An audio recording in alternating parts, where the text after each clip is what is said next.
Wellman TV. Jeric Agosta. Kabanata 211. Matalim at madiin ang titig ni Julian. Tiniyak niya kay Graham, "You can rest easy. Kasama ko at ang mga marshalists mula sa Stargate dito, ang pamilya Wyatt ay hindi maglalakas loob na hawakan ang pamilya ng Field." Tumango si Graham bilang pagsang-ayon. Ito ay totoo. Pamilya. Sa pagdating ng mga marshalists mula sa Stargate, nadama ni Graham na siya ang may gulugod upang harapin ang Wyatt. Inutusan niya si Murdoch, papasukin sila. "Oo, Mr. Field," sagot ni Murdoch, na lumabas ng villa. Ilang saglit lang ay bumalik siya, inakay ang dalawang lalaki sa silid. Ang mga lalaking ito ay walang iba kundi sina Benny at Bob. Kahit pumasok si Benny sa sala ay hindi tumayo si Graham para salubungin siya. Walang ngiti sa mukha niya. Sa isang neutral na tono, sinabi niya, Sina Mr. Wyatt at Bob ay biniyayaan kami ng kanilang presensya parang bihirang pangyayari." Napansin ni Benny ang kapansin-pansing panlalamig ni Graham, na nagpapataas ng alarm bell sa kanyang isipan. Sinusubukang tanggalin ang tila bahagyang ngiti, pinilit ni Benny ang ngiti, awkward na sinabi, "Masyado kang mabait, Mr. Field." Nang hindi naghihintay ng imbitasyon, umupo siya sa isang sopa. Mabilis na damapo ang kanyang tingin kay Helene, habang sinusubukan niyang lagyan ng mantikilya ito. "Helene, nagkita ulit tayo." Nagyelo ang ekspresyon ni Helene sa isang iglap. She shot back, "Ganun ba tayo magkakilala? And for your information, may boyfriend ako." Magpakita ng kaunting paggalang kapag nasa harap mo si Mer. Matagal nang naiinis si Helene sa mapanlinlang na pagsulong ni Benny. Maaaring pinahintulutan niya ito noon, ngunit ngayon ay iba na. Kasama si Jeric, ang lalaking inalagaan niya, na nakaupo sa tabi niya, hindi na niya matitiis si Benny na umarte na parang close sila. Ang huling bagay na gusto niya ay makakuha ng maling ideya si Jeric. "Boyfriend mo?" Umalangaw-ngaw si Benny, ang kanyang tingin ay likas na lumipat kay Jeric. Pagkatapos ng lahat, si Jeric ay nakaupo sa tabi mismo ni Helene, na ginagawang malinaw ang koneksyon. Nang makita ang titig ni Benny sa kanya, si Jeric, na laging larawan ng hindi nakakapinsala, ay ngumiti at bumati, "Hello, Mr. Wyatt." "Oo, boyfriend ako ni Helene, Jeric." Nang marinig ang kumpirmasyon ni Jeric, isang kislap ng kagalakan ang bahagyang sumilay sa mga mata ni Graham habang siya ay nakaupo sa sopa sa sala. "Kaya, si Jeric ay mahilig sa aking anak na babae," naisip niya. Ang ideya ay naging matatag sa kanyang isip na si Jeric ay maaaring maging kanyang magiging anak na lalaki-in-law. Nagulat si Benny. Nakangiti talaga sa kanya ang boyfriend ni Helene. "This is unexpected," he mused. Karaniwan, dahil sa kanyang mga pagsulong sa Helene, si Jeric ay dapat na nagpapakita ng galit. Mukhang walang kwenta ang lalaking ito. Napaisip si Benny. Isang ideya. Nabubuo sa isip ni Benny. Mabilis siyang ngumiti at sinabing, Jeric, ikinagagalak kitang makilala." Pagkatapos ay iniabot niya ang kanyang kamay patungo kay Jeric.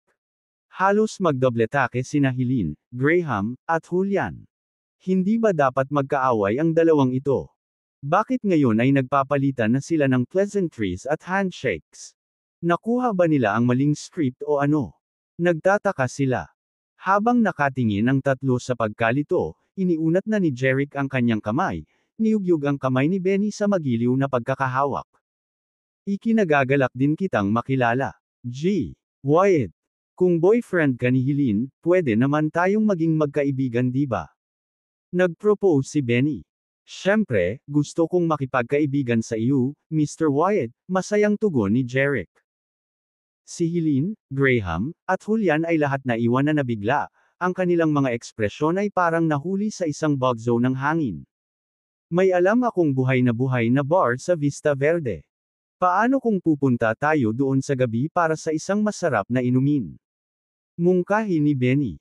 "Walang problema," magiliw na sagot ni Jeric. "Sa tuwing magmumungkahi ka, nandyan ako."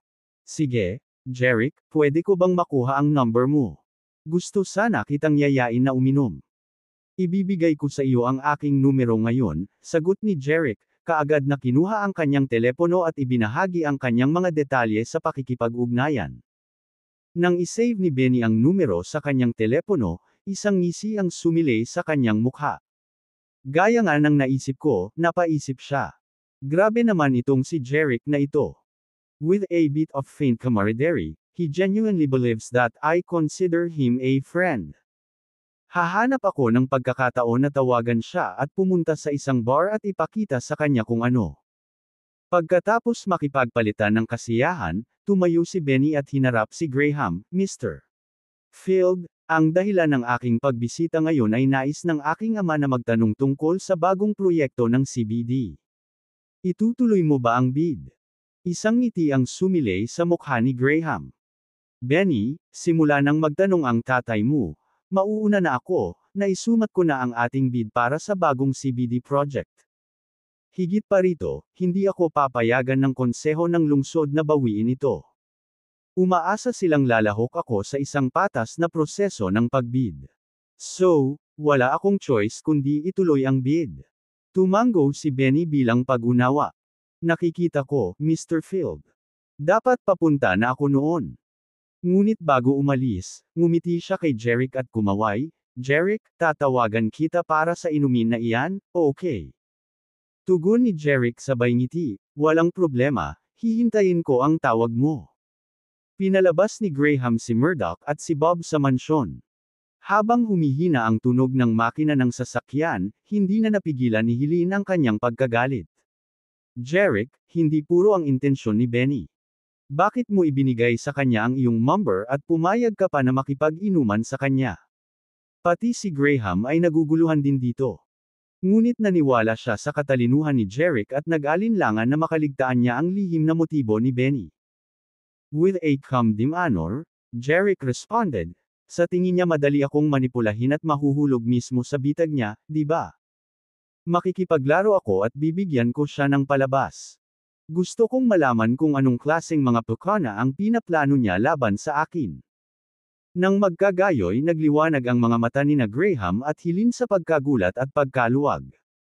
Sa madaling salita, nakikipaglaro lang si Jerick kasama si Benny. Matagal na niyang napansin na hindi maganda si Benny. Napagtanto ni Helene na ang kanyang mga alalahanin ay walang batayan. So, kung yayain ka ni Benny na uminom, pupunta ka ba? Tanong niya kay Jerick, halata sa boses niya ang pag-aalala.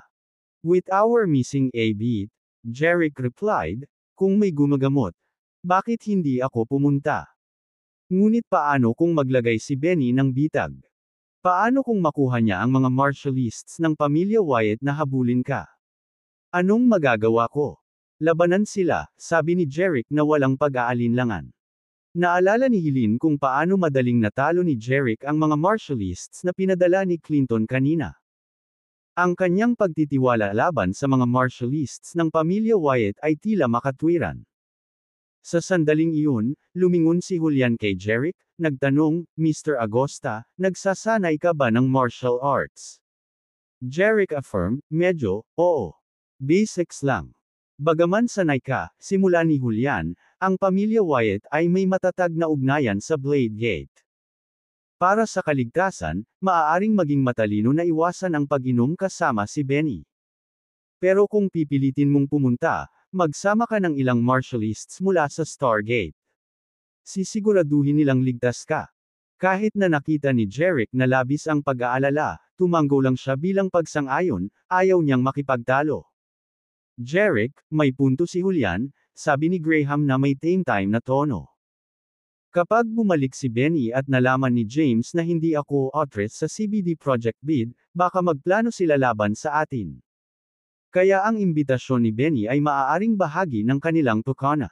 Huwag mag-alala, Mr. Field, tiniyak ni Jerick, mag-iingat ako. Samantala, ang mamahaling sasakyan ni Benny at Bob, na sinabayan ng dalawang sasakyang puno ng mga bodyguard, ay pumasok sa mansyon. Nagpark sila sa harap ng isang engranding villa, na ang looban ay malawak, halos parang plaza. Bukod sa kotse ni Benny, may humigit kumulang 20 o 30 luxury vehicles ng iba't ibang brand. Paglabas, si Benny ay nag-isip ng malakas, nakatingin sa hanay ng mga sasakyan, bakit ang daming sasakyan sa looban? Meron ba tayo? Mga bisita. Mr. Wyatt, panimula ni Bob, papalapit kay Benny, malamang na ang mga sasakyang ito ay pagmamay-ari ng iyong kapatid at Miss Geller mula sa Blade Gate, kasama ang kanyang entourage ng mga martialists. Lumiwanag ang mga mata ni Benny, halata sa mukha niya ang excitement. Bob, sinasabi mo bang bumalik ang kapatid ko? Kabanata 212. Pagpasok pa lang ni Benny sa villa, nakita niya ang mahigit 20 lalaki na nakatayo sa main hall, nakasuot ng black martial arts uniform na may nakasulat na Blade sa kanilang mga dibdib. Ang lahat ng mga lalaking ito ay nasa kanilang 20s o early 30s. Maganda ang pangangatawan nila, na may matitibay na kalamnan at matatalas na mata na nagpapalabas ng aura ng kapangyarihan. Tumaas ang puso ni Benny nang makita sila. Nandito na ang Blade Gate Martialists. Naisip niya. Ang kanyang tingin pagkatapos ay mabilis na lumipat sa sopa sa sala. Sa ibabaw nito, bukod sa kanyang ama, si James, ay nakaupo ang isang bata. Lalaki at babae. Mukhang nasa mid-20s ang lalaki, kapansin-pansing gwapo na may magandang presensya. Ang babae, mga 20 taong gulang, ay may kapansin-pansing pagkakahawig sa isang sikat na bituin. Sa kanyang mahaba, umaagos na buhok, isang porselana, hugis itlog na mukha, mahahabang kilay na willow, at matingkad, mapang-akit na mga mata, siya ay hindi kapani-paniwalang nakakaakit. Nakasuot ng puting gown, matikas siyang umupo na may kagandahan at kakisigan na walang kapantay. Siya ay isang napakagandang diyosa. Tuwang-tuwa, lumapit si Benny sa sopa at binati ang binata, "Carl, bumalik ka na."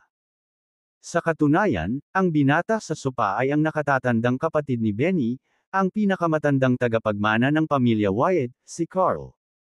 Tumingin si Carl kay Benny at nagtanong, "Nabalitaan ko mula kay tatay na binisita mo ang pamilya ng Field." Tumango si Benny, "Oo, Carl." Magalang na binati ni Benny ang magandang babae sa sopa, "Miss Geller, hello." Ang babae sa puting damit, kasama ang parehong kagandahang loob, nagbigay ng bahagyang tango. Pagbati, "Mr. Wyatt." Ang makapidyo hiningang magandang babaeng ito ay walang iba kundi si Julene, ang tagapagmana ng kilalang Blade Gate mula sa Oakhaven. Umupo si Benny sa sofa. Sa oras na ito, lumingon si James kay Bob, itinuro sa kanya, "Bob, mangyaring tingnan ang mga martialists mula sa Blade Gate. Pahinga sila para sa ngayon." Tumango si Bob, sumagot, "Oo, Mr. Wyatt."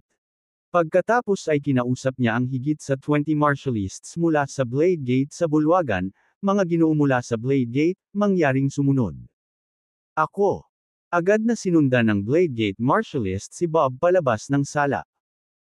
Nang makarating sa labas ng villa, ibinigay ni Bob ang Blade Gate martialist sa dalawang katulong mula sa pamilya Wyatt, na pagkatapos ay dinala sila sa ibang mga villa upang magpahinga. Matapos matiyak na sila ay aalagaan, si Bob ay bumalik sa loob ng villa. Tumingin si James kay Benny at nagtanong, "Nagkita ba kayo ni Graham kaninang umaga?" "Anong sabi niya?" Sagot ni Benny. "Itay tulad ng hinala mo, hindi binawi ni Graham ang kanyang bid." Bukod dito, binanggit niya na ang konseho ng lungsod ay tahasang nag-utos sa kanya na huwag, ngunit upang makilahok sa bidding ng patas. With a cold chuckle, James mused, "Kaya ipinapalam niya sa akin na huwag sumubok ng anumang underhanded tricks para hindi siya magbid. Kumbaga, desidido siyang makipag-compete sa amin para sa project." Pagkatapos ay ibinaling ni James ang kanyang tingin kay Bob at nagtanong, "Nalaman mo na ba kung sino ang sumusuporta kay Graham, na nagpapalakas ng loob niya upang labanan ang ating pamilya Wyatt?" Seryosong kilos ang sagot ni Bob, "Nang bumisita kami ng Young Master sa mansyon ng pamilya Field, bukod sa nakasanayan nilang martialists, may mga martialists mula sa Stargate. Tulad ng inaasahan. Humingi ng suporta si Graham mula sa Stargate." Stargate. Nagsalubong ang mga kilay ni James, bakas sa kanyang mga mata ang pagkagulat. Si Carl, nagulat din, ay nagkomento, "Sa pagkakaalam ko, ang Stargate at ang pamilya ng Field ay hindi kailanman nagkaroon ng anumang malalim na ugnayan." Hindi dapat tinutulungan ng Stargate ang Fields. Maaaring ang Stargate ay nakatutok din sa bagong proyekto ng CBD at sa gayon ay lihim na sumusuporta sa pamilya ng Field. Isang masalimuot na tingin ang lumitaw sa mga mata ni Jarnes nang sabihin niyang, kung ganoon nga, mas magiging komplikado ang mga bagay-bagay. Tumango si Carl bilang pagsang-ayon.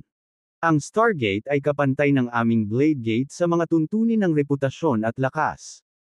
Kung kasali sila, ang aming mga plano laban sa pamilya ng Field ay magiging mas mahirap. Pagkatapos ay tinanong ni James si Bob, ilang Stargate Marshalists ang tinantya mong nasa manor ng Fields. Mr. Wyatt, nasa 30 hanggang 40 sila, sagot ni Bob.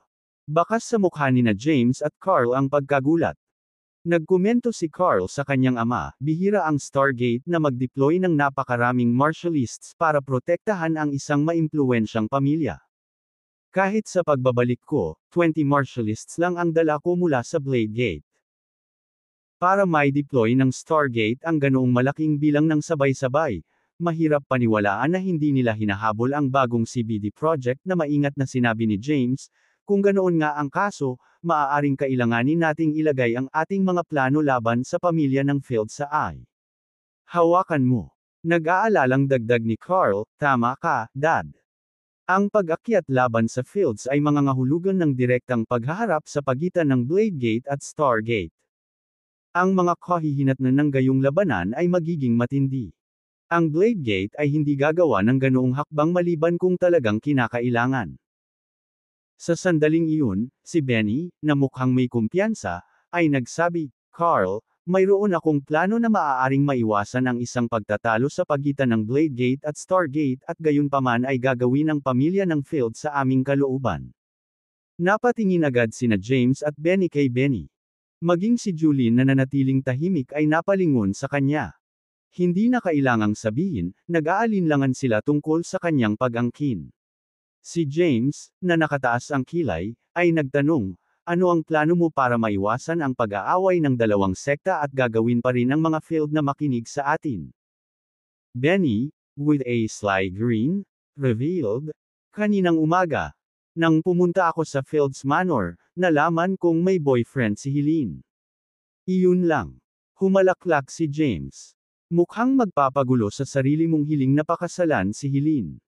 Hindi, tatay, maaari nating kontrolin ang binata, at sa pamamagitan niya, maimpluwensyahan si Helene, sabi ni Benny na may tusong kinang sa kanyang mga mata. Pagkatapos ay ibinahagi niya kung paano siya nakipagpalitan ng mga numero kay Jerick at nag-ayos pa na mag-inuman ng magkasama. Si James, na laging nag-aalinlangan, ay nagsabi, Benny, may kakaiba dito. Sa palagay mo ba ay hindi alam ni Jerick ang iyong lihim na motibo sa pag-imbita sa kanya upang uminom? Napaisip si Carl. Marahil ay masyadong mayabang si Jerick, na iniisip na kapag nasa tabi niya ang mga Marshalists mula sa Stargate, hindi tayo maglalakas loob na maglagay ng daliri sa kanya. Carl, paano kung may kasama talaga siyang Marshalists from Stargate? Maaari pa ba tayong kumilos? Tanong ni Benny. Isang malamig na ngiti ang naglaro sa labi ni Carl. Ang pangunahing alalahanin ng Stargate ay protektahan ang pamilya ng Field. Kung totoong pumayag si Jerick na makipagkita sa iyo para sa mga inumin sa isang bar, hindi posibleng magpadala ang Stargate ng maraming Marshalists para protektahan siya. Kaya kahit may kasama siyang isa o dalawa sa mga Marshalists nila, pwede pa rin natin siyang agawin. Nagliwanag ang kislap ng pananabik sa mga mata ni Benny. Kung gayon, iimbitahan ko siya sa bar mamayang gabi. Tahan na, Benny, babala ni Carl, sa mukha niya ang mismong larawan ng kalmadong determinasyon. Kailangan nating planuhin ito ng mabuti.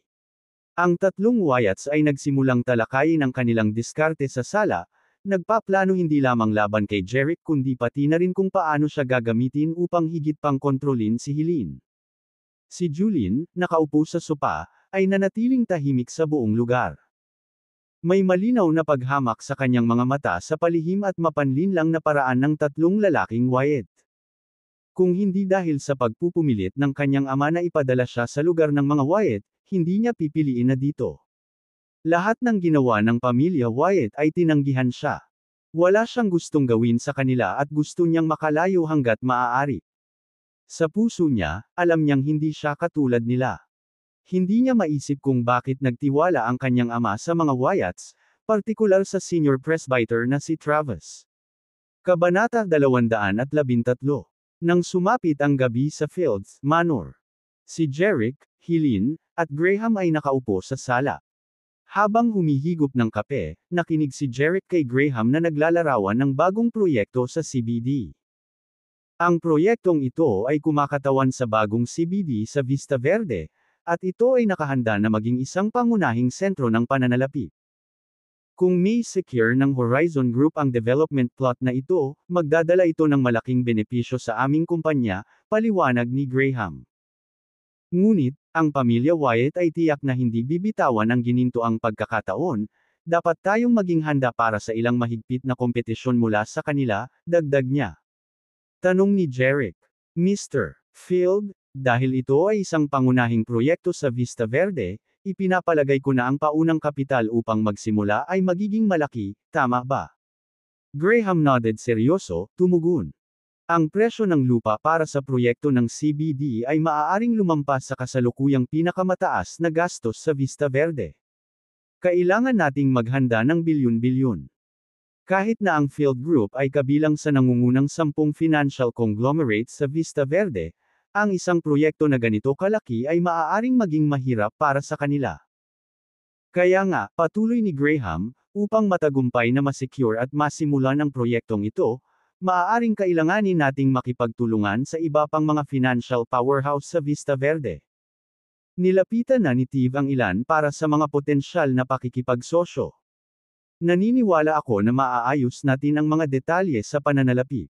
Gayunpaman, naramdaman ni Jerick na si Graham ay hindi gaanong komportable habang sinusubukan niyang lumitaw.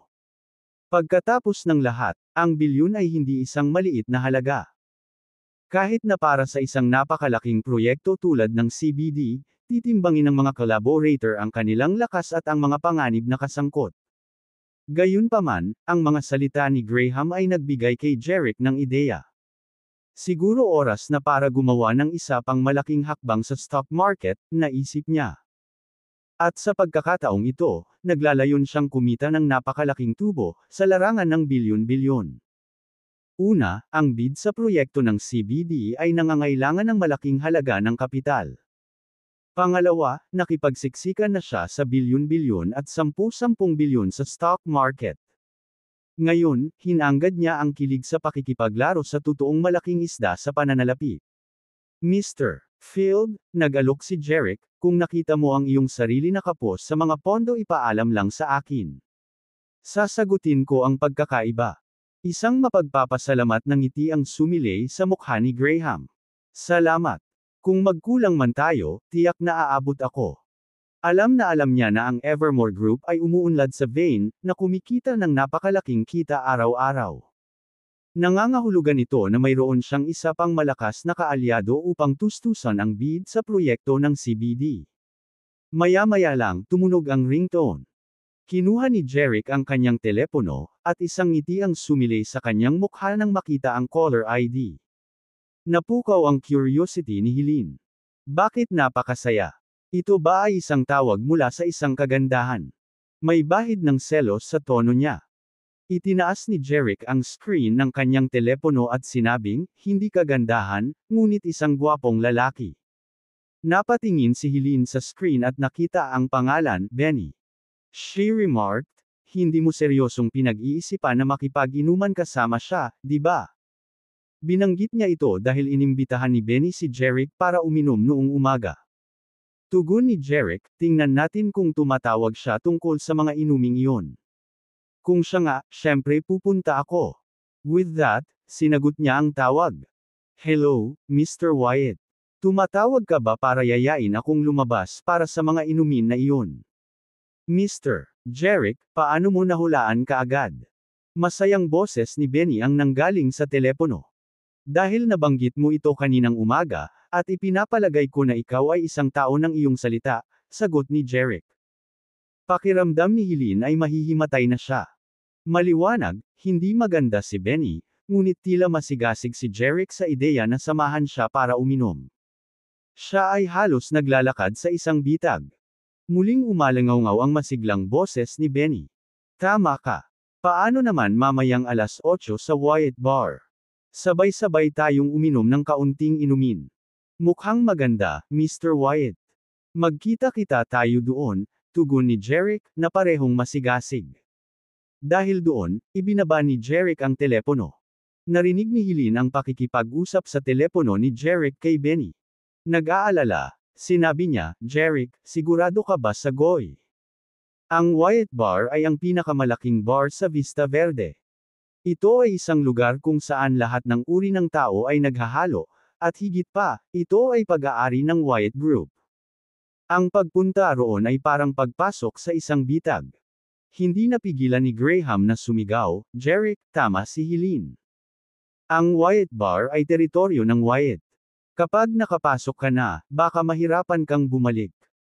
Gayunpaman, ang mukha ni Jeric ay nanatiling hindi nabigla habang siya ay sumagot, kung ito ay isang bitag, gusto kong makita ito para sa aking sarili.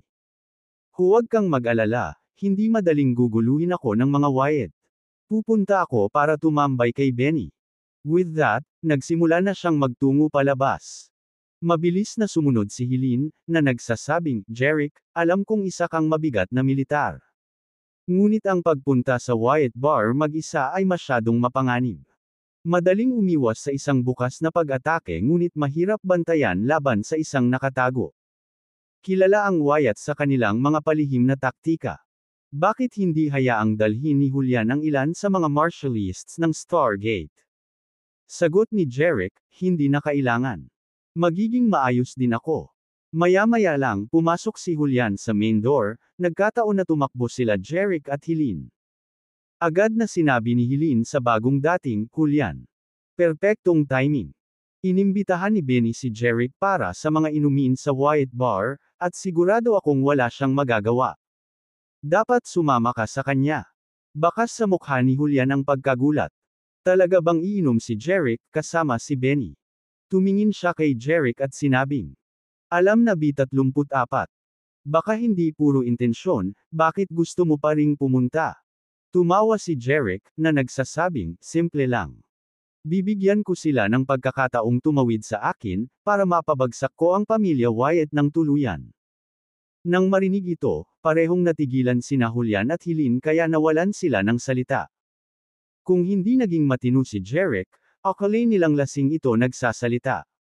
Ibagsak ang Wyatts. Ito ba ay isang uri ng biro? Isinasantabi ang napakalaking kayamanan at impluwensya ng mga Wyatts. Ang Wyatt Patriarch ay isang senior presbyter ng Blade Gate. Kahit ang Stargate ay hindi manggahas na kumilos laban sa kanila. Mr. Agosta, seryoso ka ba? Sa wakas ay natagpuan ni Julian ang kanyang boses at nagtanong. Napangiti si Jeric. Kung sa tingin mo ay nagbibiro ako, hayaan na natin iyon. With that, nagsimula na siyang magtungo palabas. Mabilis na sinabi ni Helene, Julian, magmadali at kumuha ng ilang tao upang sundan si Jeric sa Wyatt Bar. Mariing sagot ni Julian, hindi pwede, Helene. Nandito ako sa utos ng pinuno na protektahan ang pamilya ng Field. Kung aalis ako at ginagamit ito ng kalaban bilang pang-abala, na nanganganib sa Fields, hindi ako makakasagot sa pinuno, huwag kang mag-isa. Matigas na wika ni Julian. Gayunpaman, hindi rin niya maaaring balewalain ang kaligtasan ni Jeric, Turl magpadala ng 3 sa mga martialists ng Stargate para samahan si Jeric, sabi niya kay Helene. Alam ni Helene kung gaano ka-prinsipyo si Julian. Kung sinabi niyang mananatili siya upang protektahan ang pamilya ng Field, kung gayon kahit na may humawak sa kanyang lalamunan, hindi magbabago ang isip niya. Kaya, nagmamadali siyang hinimok, pagkatapos ay ipadala mo ang iyong mga martialists ng mabilis. Bayaan mo na ako, tugon ni Julian at lumabas na. Sumakay si Jeric sa isa sa mga luxury car ng pamilya Field. Ang isa pang kotse, nalulan ang 3 sa mga martialists ng Stargate, ay sumunod sa kanya habang sila ay patungo sa Wyatt Bar. Kabanata 214. Sa loob ng Wyatt Bar. Nakakabingi ang musika. Ang mga kalalakihan at kababaihan ay nagsasayaw ng galit na galit sa gitna, nawala ang kanilang sarili sa ritmo, ganap na nagpapahayag ng kanilang mga personalidad at mga hilig. Napuno ang mga pribadong booth ng mga kabataang nagkukwentuhan at nag-iinuman. Gayunpaman, dahil sa malakas na musika, ang kanilang mga boses ay nalunod, na pinilit silang sumandal ng malapit upang marinig. Gayunpaman, kahit nasa gitna ng kaguluhan at umaalingaw na musika ng bar, may isang taong makakalimot sa ingay sa lahat. At ang paligid. May isang taong nakakabighani kaya't tinitigan niya ang marami, na iniwan silang lubos na nabighani. Nakaupo sa isa sa mga booth na nakasuot ng mahabang puting damit ay si Julin, isang natural na kagandahan na ang mga katangian ay katulad ng sa isang sikat na bituin. Hawak ang isang baso ng red wine, ang kanyang mga labi ay humihigop ng mislan, siya ang huwaran ng biyaya. Sa kaleidoscope na ito ng isang bar, siya ay namumukod tangi tulad ng isang hindi nabahira na bulaklak. Ang kanyang kakisigan at kagandahan ay hindi mapapantayan ng mga mag-agarang bihis na babae na nag-iikot sa dance floor. Maraming nagpakilalang mayaman at gwapong lalaki ang lumapit, sabay-sabay na umiinom, umaasang makipag-usap sa kanya. Gayunpaman, ang bawat isa sa kanila ay naharang ng isang mabangis na mukhang nasa katanghaliang gulang na lalaki na may peklat sa kanyang mukha. Nawala ka na ba sa isip mo? Ungol niya, matalas ang mata na parang leopardo. Naglakas loob na lumapit sa babaeng gustong-gusto ni Mr. Wyatt. Ang kanyang nakakatakot na presensya at pagbanggit sa maimpluwensyang pamilyang Wyatt ay nagpadala ng mga alon ng takot sa mga lalaki. Mabilis silang umatras, humihingi ng tawad. Pagkatapos noon, walang nang ahas na lumapit sa booth ni Julin. Kahit na nagnakaw sila ng sulyap kay Julin, ginawa nila ito ng palihim, iniiwasan ang direktang tingin. Ang kanilang takot ay nagmula sa may peklat na nasa katanghaliang gulang na lalaki. Siya ay walang iba kundi si Leopold, ang elite internal force martialis ng pamilya Wyatt, na responsable para sa seguridad sa Wyatt Bar. Sa katunayan, siya ay itinuring bilang ang pinakakakilakilabot na martialista sa bar. Isang pangalan na alam ng lahat, isang figure na kinatatakutan ng lahat. Kaya naman, kahit na ang mga hindi makontrol at mapagmataas na binata, nang makita si Leopold, ay agad na tumirik at magalang na babatiin siya bilang Mr. Leopold. Bukod sa kanyang posisyon bilang top martialist sa bar, ang mas nagpalaki sa mga tao ay ang katotohanang binanggit niya si Julin bilang ang babaeng kinagiliwan ni Mr. Wyatt. Si Carl Wyatt ay isang kahangahangang militar mula sa Blade Gate. Sino ba naman ang maglalakas loob na gumawa ng move sa babae niya? Maliban na lang kung may death wish sila. Matapos paalisan ng mga nanghihimasok, dala ang kanyang babala. Tumungo si Leopold sa malapit na booth. Nakaupo doon sina Carl, Benny, at ilang batang martialists na nakasuot ng Blade Gate uniform. Pagkababa ni Leopold sa sofa ng booth, nilingan ni Leopold si Carl at magalang na sinabi, Mr. Wyatt, hindi na maaabala pa si Miss Geller. Tumango si Carl. Tunay ngang nakialam si Leopold, pinatigil ang mga gustong lumapit kay Julin, sa utos ni Carl. Hindi gusto ni Carl na maging ganito. Umaasa siyang uupo si Julin sa kapareho niyang booth. Ngunit binanggit ni Julin na gustong uminom ng mag-isa, nang walang sino mang gumagambala sa kanya. Kaya naman, magkahiwalay na umupo sina Carl at Julin. Nakaramdam si Carl ng mapait na sarap sa kanyang puso. Siya ay nagsanay sa Blade Gate sa loob ng maraming taon at nakilala niya si Julin ng pantay-pantay.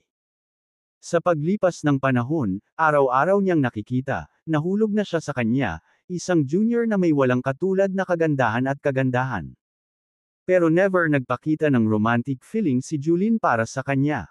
Noon pa man ay senior brother lang niya ang tingin nito sa kanya. Gayunpaman, alam ng buong Blade Gate ang pagmamahal ni Carl kay Julin.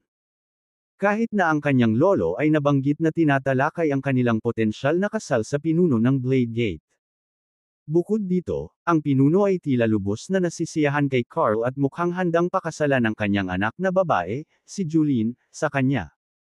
Kaya kahit alam ni Carl na walang romantic feeling si Julin sa kanya ngayon, hindi siya susuko. Naniniwala siya na balang araw, magagalaw siya at mai-inlove sa kanya. Itinulak ang kanyang namamalagi na kalungkutan, ibinaling ni Carl ang kanyang atensyon kay Benny at nagtanong, Benny, di ba sabi mo magkikita kayo ni Jerick dito sa bar ng 8 o'clock? Bakit hindi pa siya nagpapakita? Si Carl, sa tono ng tawag namin, parang sabik siyang makipagkita para uminom. Hindi ko akalaing tatayo niya ako. Malakas na sagot ni Benny, sinusubukang marinig sa bumang na musika. Tumango si Carl. Pagkatapos, sinulyapan niya si Leopold at sinabing, bantayan ang pasukan. Kung susulpot si Jerick, tingnan kung may kasama siya mula sa Stargate. Oo, Mr. Wyatt, tugon ni Leopold. Pagkatapos ay kinuha niya ang kanyang telepono at nagpadala ng isang mensahe, marahil sa isang tao sa labas, palihim na naghihintay sa pagdating ni Jerick. Sa loob ng bar, nakakabingi ang musika, at masigla ang kapaligiran. Habang lumilipas ang mga minuto, napatingin si Carl sa kanyang telepono, kung saan 8:10 na ang oras. Ngunit wala pa ring palatandaan si Jerick sa bar. Ding, sa sandaling iyon, lumiwanag ang screen ng telepono ni Leopold na may bagong mensahe. Mabilis niya itong tiningnan at sinabi ng may pagmamadali kay Carl, Miss Wyatt, ang mga tauhan namin sa labas ay nagulat na dumating na si Jerick. Nagdala siya ng 3 miyembro ng Stargate kasama niya. Isang ngisi ang sumilay sa mukha ni Carl. So, ang tingin talaga ni Jerick ay higit siya sa lahat. Naglakas loob siyang pumunta dito na may kasamang 3 Stargate Marshalists lang. Sa tingin ba niya, biro ang pamilya naming Wyatt? Si Benny, na may bakas ng panunuya sa kanyang mukha, ay nagsabi, Carl, baka na-overestimated natin ang taong ito. Siya ay tila walang iba kundi isang walang alam at mayabang na bata. Nakayukong sabi ni Carl, bagaman siya ay maging tanga na sobrang kumpiyansa, maaari pa rin siyang maging kapaki-pakinabang sa atin. Itutuloy natin ang nakaplano. Naiintindihan. Parehong chorus ni na Leopold at Benny. Noon lang, may nakita si Benny na ilang individual na papasok sa bar. Nangunguna sa kanila si Jerick. Mabilis niyang inalerto si Carl, nandito siya. Lalapitan ko siya ngayon. Ngunit pinigilan siya ni Carl, sinabing, huwag magmadali. Panoorin lang natin siya saglit. Tingnan natin kung siya ba talaga ang mayabang na tanga na pinaniniwalaan natin. Kaya nanatili si Benny. Ang dahilan kung bakit gusto ni Carl na obserbahan si Jerick ay dahil ito ang unang pagkakataon na tumitig sa kanya. Bagaman narinig niya ang tungkol kay Jerick mula kay Benny, ang pagkakita ay paniniwalaan, pagkatapos ng lahat. Kaya't nagpasya siyang panoorin si Jerick ng maingat upang maunawaan kung anong uri siya ng tao. Si Jerick, kasama ang 3 Stargate Marshalists, ay pumasok sa mataong bar na puno ng mga lalaki at babae. Lumapit siya sa bar counter at pumili ng upuan. Umupo sa tabi niya ang 3 Marshalists ng Stargate. Nag-order si Jerick ng 4 na baso ng whiskey mula sa bartender. Ang isa ay para sa kanya, at ang iba ay para sa kanyang mga kasama. Bihira lang kayong sumama sa akin sa isang bar. Tara inom tayo. Kung ano man ang inumin ninyo ngayong gabi, nasa akin iyon, sabi ni Jerick sa Stargate Trio. Nang may pasasalamat, tumugon sila, salamat, Mr. Agosta. Inilagay ng bartender ang 4 na baso ng whiskey sa harap ni Jerick at ng mga marshalists. Sinabi, masiyahan sa iyong mga inumin, mga ginoo. Kabanata 215. Sumimsam si Jerick ng kanyang whiskey, hinayaan ang inumin na magpainit sa kanyang lalamunan habang inis kanya ang bar. Ang maluwag na interior ay napuno ng dance floor na kayang tumanggap ng 200 tao, kasama ang mga kabataang lalaki. At mga babaeng masiglang sumasayaw sa upbeat na musika. Bukod sa dance floor, maraming booth ang sumikop sa espasyo, na naghohost ng mga grupo ng lalaki at babae. Hindi tulad ng maliliwanag at kumikislap na ilaw ng dance floor, ang booth area ay naliligo sa ingay, ambient lighting, na nagbibigay ng misteryoso, intimate vibe. Tumingin si Jerick sa paligid. Bagamat dim light ang booth area, nakikita ng kanyang God's eye ang lahat sa lugar. Sa kanyang matalas na pagmamasid, mabilis niyang nakilala si Benny at ang kanyang mga kasamahan na maingat na nakaupo sa isa sa mga booth. Gayunpaman, nagkunwari siyang kamangmangan. Nang mapansin na ang titig ni Carl ay tila palihim na nag-aalala sa kanya at hindi pa lumalapit si Benny para batiin siya, nagpa siya si Jeric na maglaro ito ng call at hintayin silang kumilos. Gusto niyang makita kung anong mga pakulo ang ginagawa nila. Nang mga sandaling iyon, napako ang tingin ni Jeric sa isang booth. Nakaupo doon ang isang babae, na hindi mapag-aalinlanganan na si Julene. Siya ang epitome ng kagandahan, isang walang tiyak na oras at nakamamanghang pang-akit. Kahit na sa hindi mabilang na iba, siya ay namumukod-tango, nagniningning na parang bituin sa kalangitan sa gabi. Ang kanyang nagniningning na ningning ay nakakuha ng atensyon ng lahat. Si Julene ay ganoong uri ng magnetikong babae. Sa kaleidoscope na ito ng mga ilaw at kalasinggan, kumikinang pa rin siya sa kanyang pinakamagandang ningning, na nakakuha ng atensyon ng bawat lalaki.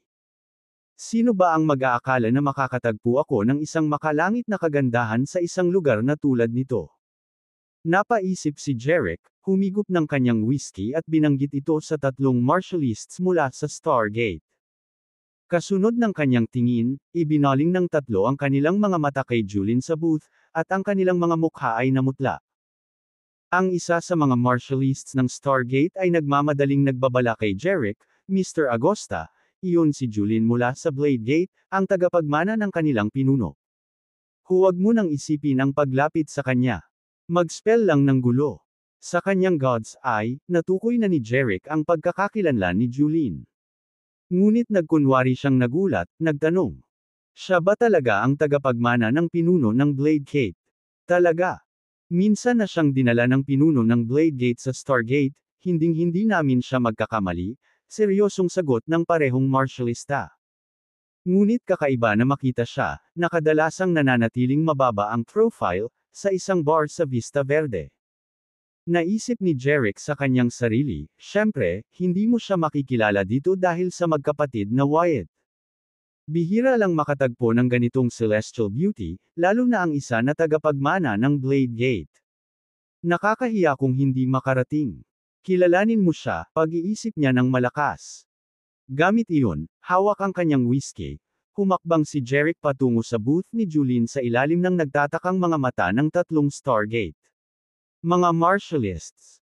Sa oras na bumalik ang tatlo sa realidad, si Jeric ay nakaupo na sa tabi ng Diyosa, si Julene. Nagtatakbo ang kanilang isip sa gulat. Nako, hindi namin siya napigilan sa oras. Kung tutuusin, sikat na kilala si Julene bilang Snow Beauty sa Blade Gate. Bakit siya tinawag na Snow Beauty ng Blade Gate? Ang pamagat na ito ay sumasalamin sa kanyang karakter malamig at malayo, na nakapagpapaalaala sa nyebe. Nahirapan siyang lapitan, lalo pat makuha ang puso niya. Ang katagang beauty ay nagpapahiwatig ng kanyang kagandahan, kasing kaakit-akit ng bihirang snow sa mga bundok. Kaya, sa kanyang malamig na kilos at walang kapantay na kagandahan, inalagaan niya ang pangalan sa loob ng Blade Gate. Kaya, nang subukan ni Jeric na manligaw sa kanya, ang tatlong marshalists mula sa Stargate ay naiwang nagtataka. Katulad nito, habang nakaupo si Jeric sa tapat ni Julene, ang mga nakapaligid na mga ginoo ay nagpadala ng nagulat na mga sulyap sa kanya. Nawala na ba sa isip ang lalaking ito? Naisip nila. Ang lakas ng loob na gumawa ng move sa babae ni Mr. Wyatt. May death wisher siya. Ipinapalagay ng karamihan sa mga nanunood na si Jeric ay nasa kadiliman tungkol sa tunay na pagkakakilanlan ni Julene, tulad ng dati, at nilapitan siya ng walang taros. Sabik nilang inasahan ang hitsura ni Leopold para sa nalalapit na drama. Mula sa malapit na booth, sumilay ang galit sa mga mata ni Leopold. Sabi niya kay Carl, itong ballsy na lalaki. Siya ay may lakas ng loob ng isang leon, nang ahas na umupo sa booth ni Miss Geller. Tuturuan ko siya ng leksyon.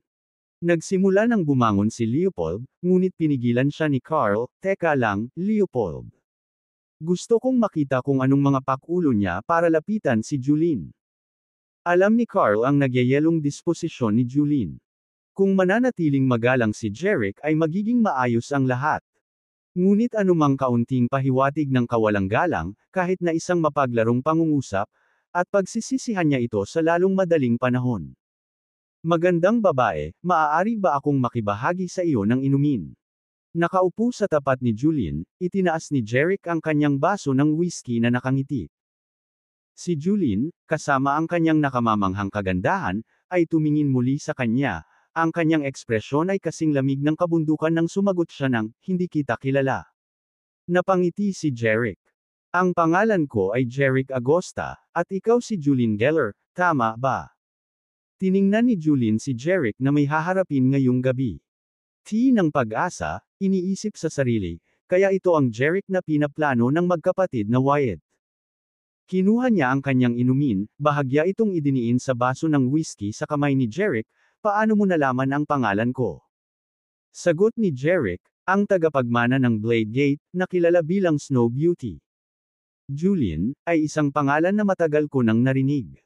Palagi kong pinagsisisihan na hindi ko nakilala ang gayong Diyosa. And as for why know you are Julian, kailangan ko pa bang hulaan? Kasama sina Benny at Carl narito, at ikaw ang nag-iisang babae sa bar na ito na nagpapakita ng walang kapantay na kagandahan at alindog, mahirap na hindi ka makilala." Ang malamig na ekspresyon na karaniwang isinusuot ni Julian ay tila natutunaw, napalitan ng mas malambot, mas init ng babae. Hindi may kakaila na malaki ang naging papel ng pambobola ni Jeric sa pagbabagong ito. Bagamat maaaring ipakita ni Julian ang kanyang sarili na kasing lamig ng isang malaking bato ng yelo, siya ay isang babae pa rin pagkatapos ng lahat, at isang maganda sa gayon. At ang magagandang babae, marahil higit pa sa iba, ay gustong masabihan na sila ay maganda. Tungkol sa kung bakit alam ni Jeric na pareho sila ni Carl sa Wyatt Bar ngayong gabi, inakala ni Julian na malamang na nabigla ang pamilya Field.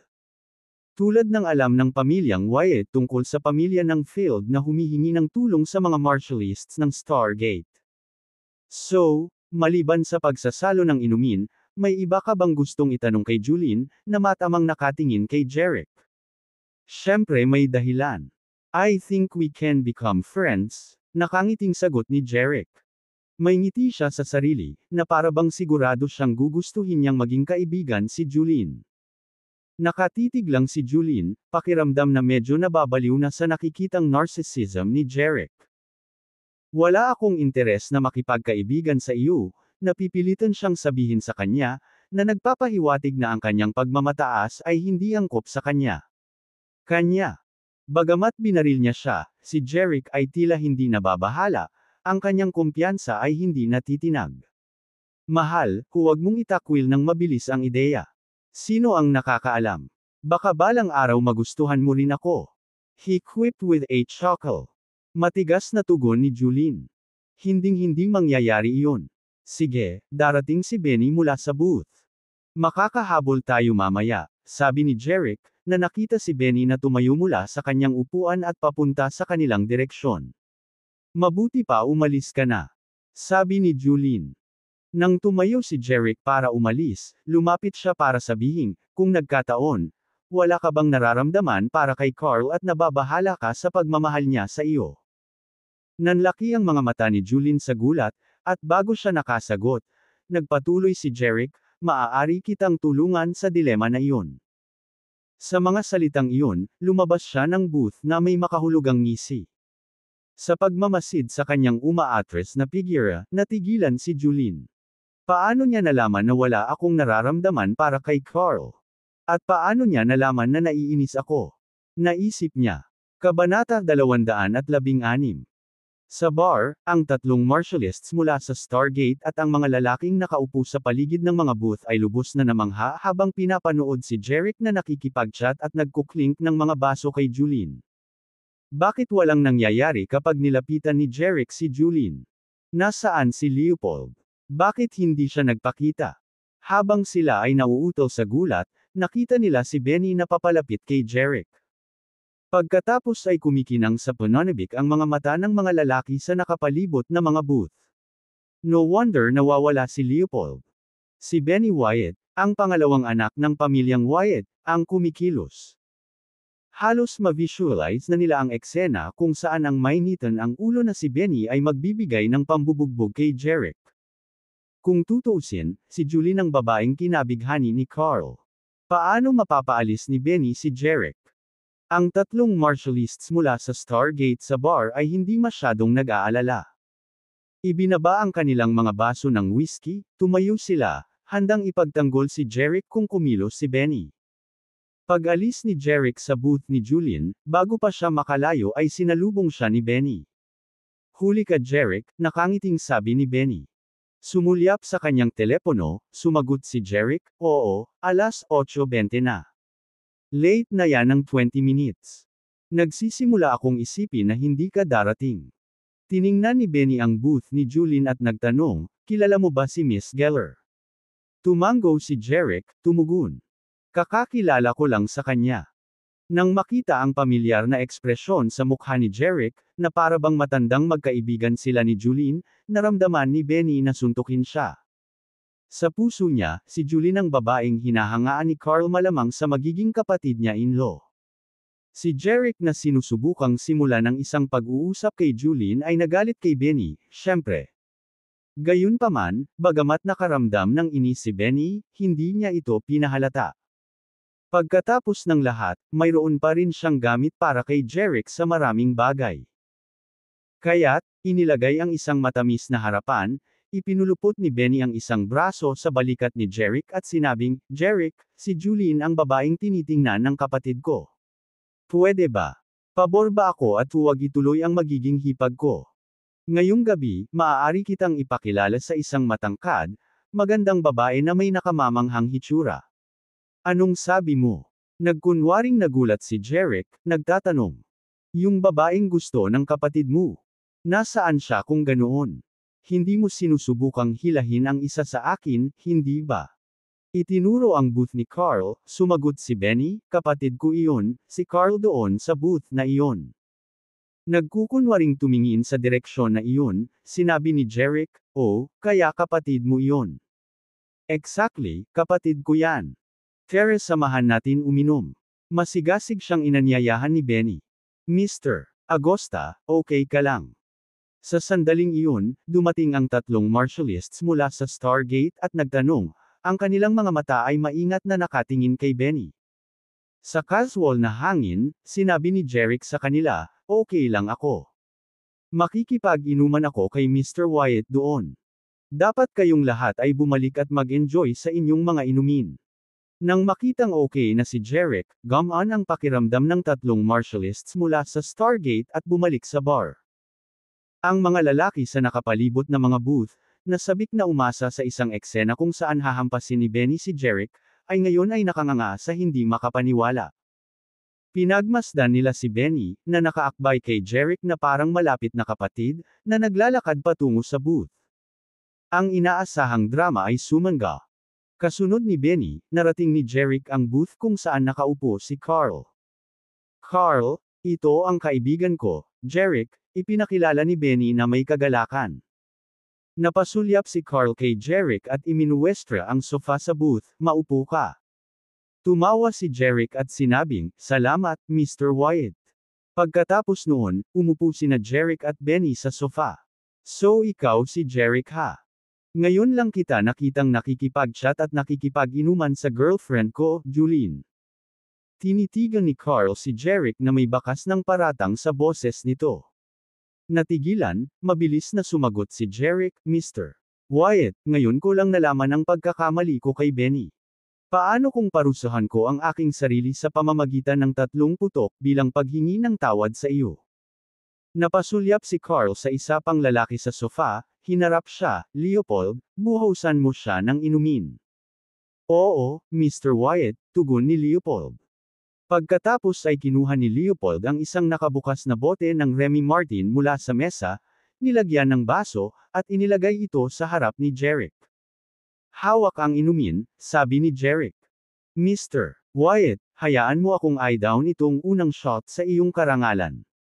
Nang walang karagdagang abala, ibinalik niya ito, tinapos ito ng isang beses. Habang inuubos ni Jeric ang kanyang baso hanggang sa huling patak, Isang tusong kinang sumili sa mga mata nina Carl, Benny, at Leopold. Lingid sa kaalaman ni Jeric, inutusan ni Carl si Leopold na lagyan ng mahiwagang gamot ang Remy Martin. Kapag naubos na, mabilis nitong mahihimatay ang umiinom. Nang makitang natapos na ni Jeric ang kanyang unang inumin, agad na ibinuhos sa kanya ni Leopold ang pangalawang shot, na muling natapos ni Jeric sa isang lagok. Bravo! Malakas na bulalas ni Benny. Pagkatapos ay ibinuhos ni Leopold ang pangatlong shot para kay Jeric, na muli niyang ibinaba ng walang pag-aalinlangan. Agad na pumalakpak si Benny sa paghanga. Jeric, napakataas ng tolerance mo. Si Jeric, na medyo nanliligaw, ay umirap, Mr. Wyatt, nakikita mo ba? Gaano ako kasansero? Burp. Napatawad mo na ba ang pagkakamali ko? Sagot ni Carl, kung iisipin mong uminom ka ng 3 shot bilang tanda ng iyong sinseridad, patatawarin kita. Salamat, Mr. Wyatt. Nahihilo na ako. Nagawa ni Jeric na sabihin bago pabagsak na humiga sa sofa, walang malay. Nang masaksihan ito, sina Carl, Benny, at Leopold ay nagpalitan ng masayang tingin. Ang gamot sa inumin ay malinaw na nagkaroon ng bisa. Mabilis na itinuro ni Carl ang 4 na martialists mula sa Blade Gate sa malapit. Dalhin mo agad si Jeric sa rooftop. Oo, senior brother, kinilala ng mga martialists mula sa Blade Gate. Pagkatapos, lumingon si Carl kay Leopold at nag-utos, deal with the 3 martialists from Stargate. Naiintindihan, Mr. Wyatt, sagot ni Leopold, isang matinding kislap sa kanyang mga mata. Gitling-gatlang M. Panghuli, sinabi ni Carl kay Benny, sige na kayo.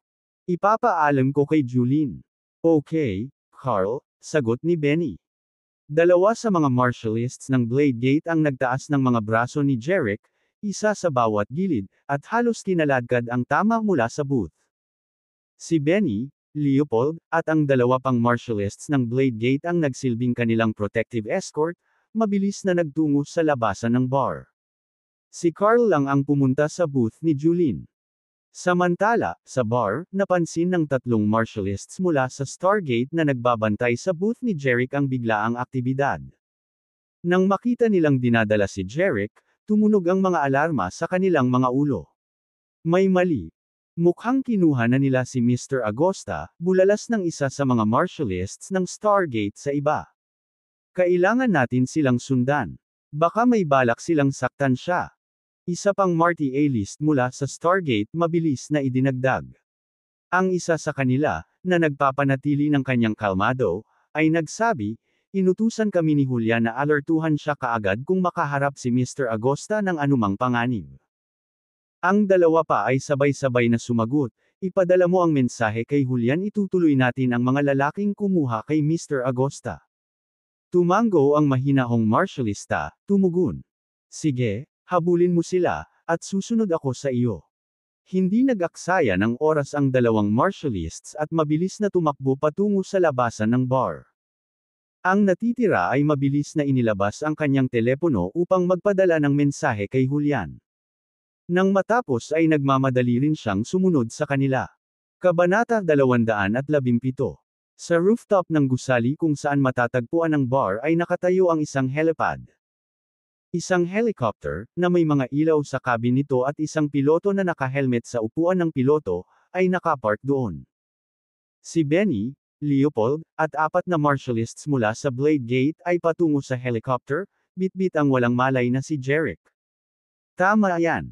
Ang helicopter na ito ay inihanda ng maaga ni Carl bilang bahagi ng kanyang plano para sa gabing ihatid ang nadroga na si Jeric.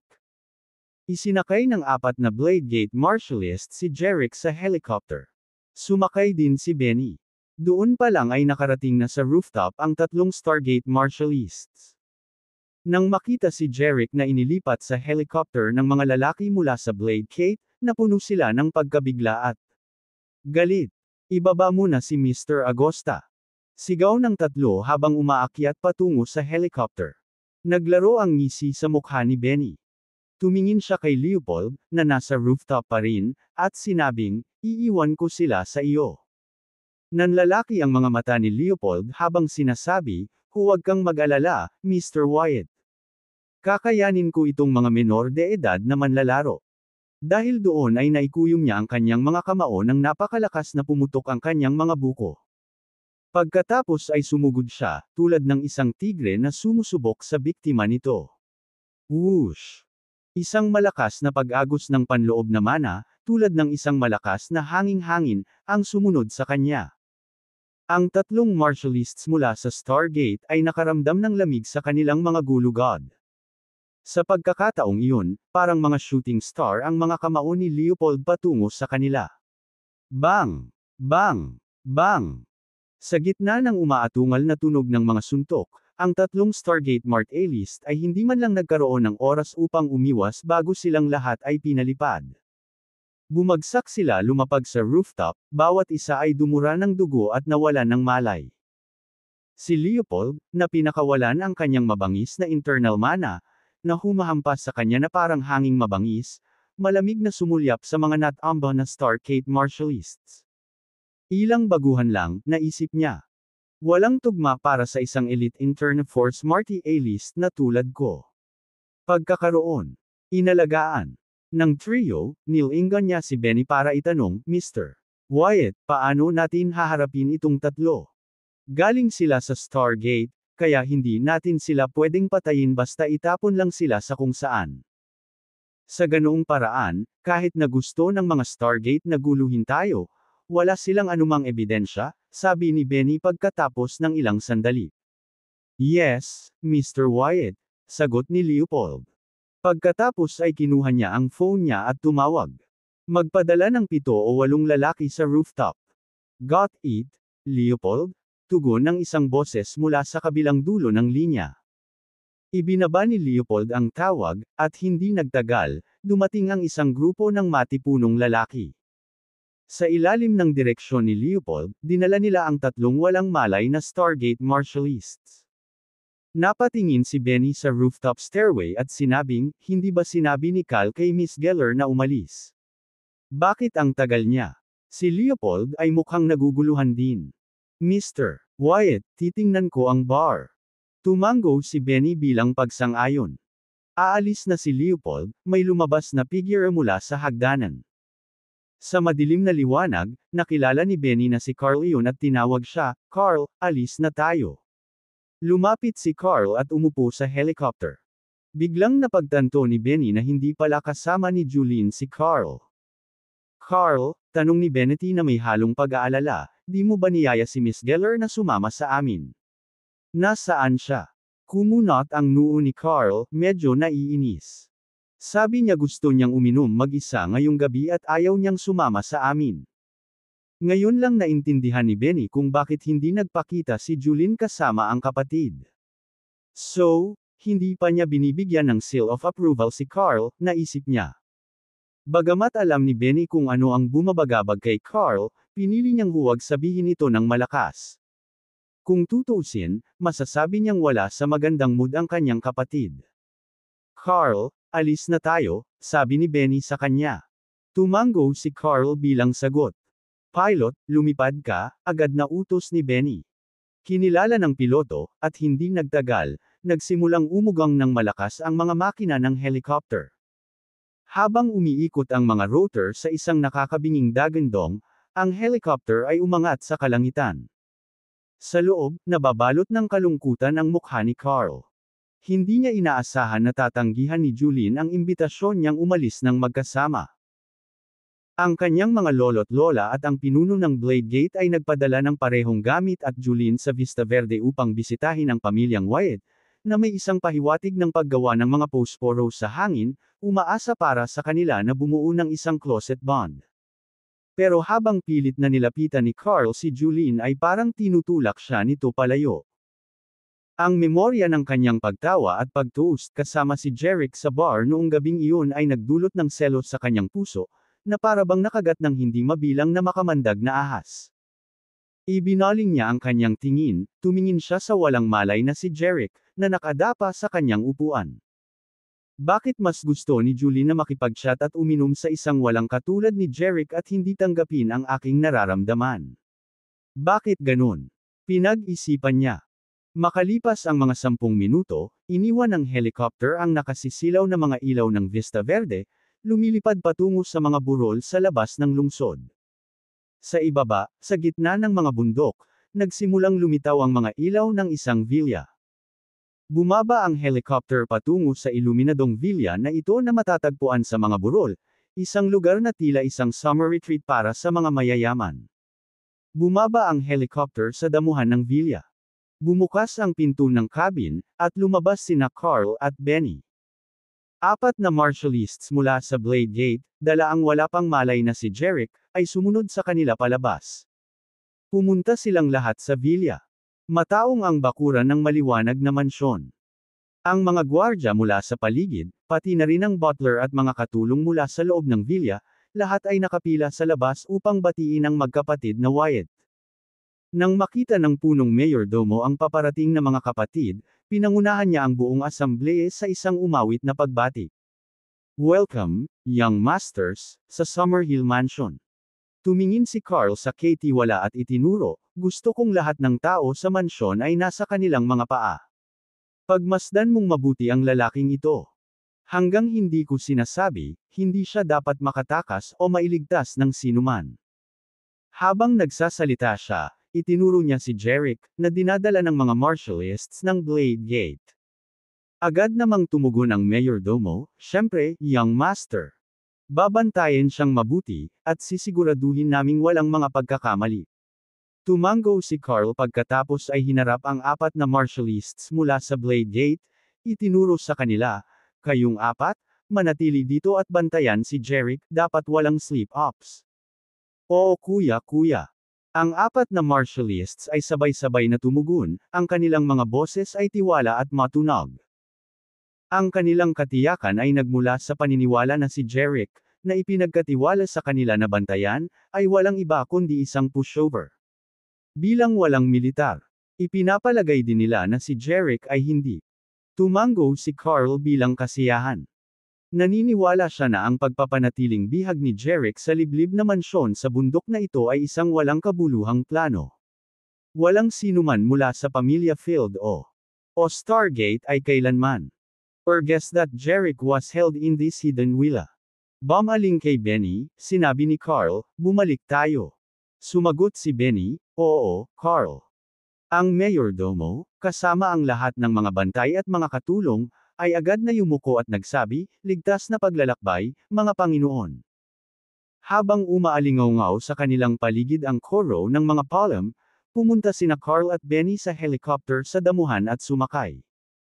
Nang maisara ng mabuti ang pinto ng cabin, mabilis na bumangon ang helicopter, naiwan ang Mountain Villa. Kabanata 218. Napapaligiran ng mga bundok, ang villa ay tila mas liblib sa gabi. Ang tanging ingay na tumatagos sa tahimik na gabi ay ang mga kaluskos ng mga dahon, ang mga hiyawan ng mga nighthawk, at ang paminsan-minsang mga tawag ng iba pang mga nilalang na naninirahan sa bundok. Sa loob ng Villa Estate, 20 higit pang mga gwardya ang nagpatrolya sa paligid na may hindi natitinag na atensyon, na bumubuo ng isang hindi malalampasan na perimeter ng depensa. Ang lahat ng ito ay sa utos ni Carl. Anumang slip-up, at alam nilang magbabayad sila ng mahal. Nakakulong si Jerick sa isang kwarto sa itaas na palapag ng villa. Bagamat tila wala pa rin siyang malay, ang mga marshalists mula sa Blade Gate, na hindi nakipagsapalaran, ay pinadala sa mayordomo ang ilang mga lubad at itinali siya ng ligtas. Parang walang paraan para makatakas si Jerick. Ang 2 sa mga marshalists ng Blade Gate ay nakabantay sa silid, habang ang 2 pa ay nagpahinga. Sa ganitong paraan, maaari nilang bantayan si Jerick sa buong orasan, tinitiyak na siya ay patuloy na binabantayan. Dahil sa katahimikan ng gabi ng bundok, ang mga oras ay tila hindi kapani-paniwalang mahaba. Hindi nagtagal, walang humpay na humikab ang 2 marshalists na nagbabantay sa kwarto. Ang kanilang mga talukap ay naging mabigat, bumibigat na parang, sila ay napuno ng tingga. Hindi nagtagal, nakatulog sila sa sopa, na puno ng kanilang mahinang hilik ang silid. Sa mismong sandaling iyon, dahan-daang iminulat ni Jerick, na di umano'y nasa isang malalim na pagkakatulog sa kama, ang kanyang mga mata. Siya na lang his anima, binigyan niya ng bahagyang pag-iling ang kanyang nakatali na mga palso. Ang mga lubod na nakahawak sa kanya ay lumuwag. Sa kaunting pagsisikap ay naupo siya ng tuwid sa kama. Tama yan. Si Jeric ay hindi talaga na-knockout ng anumang gamot. Sa bar, nang ibuhos ni Carl kay Leopold ang mga baso ng Remy Martin, ginamit ni Jeric ang God's Eye upang makita ang pagkakaroon ng pampakalma sa inumin. Gayunpaman, ibinaba pa rin niya ang 3 baso. Naniniwala siya na magagamit niya ang kanyang anima para i-neutralize ang mga epekto ng gamot. Gayunpaman, pagkatapos inumin ang 3 baso, parang nakainom lang siya ng simpleng tubig. Hindi na niya kailangan pang gamitin ang kanyang anima para kontrahin ang droga. Noong una, medyo naguguluhan si Jeric kung bakit maayos ang pakiramdam niya. Hindi nagtagal, nakita niya ang kanyang sagot. Ang matandang pantas na nagbigay sa kanya ng elixir ay nabanggit na ito ay magpapatibay sa kanya sa lahat ng sakit. Tila kahit na pampakalma ay walang tugma para sa kanyang pinatibay na sistema.